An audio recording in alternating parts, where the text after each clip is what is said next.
Patuloy ang haharapin ng bagong taon na puno ng pag-asa ayon sa latest survey ng Social Weather Station o SWS.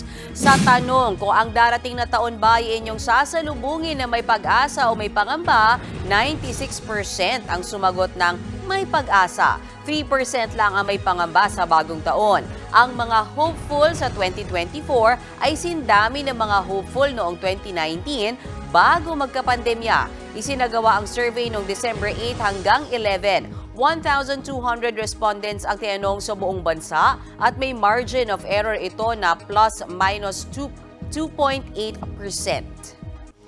Mga kapatid, may Los Baños po. Huwag magpahuli sa mga balita at impormasyong dapat ninyong malaman. Para sa mas malawak na balitaan at diskusyon, mag-follow at mag-subscribe sa social media pages ng News 5.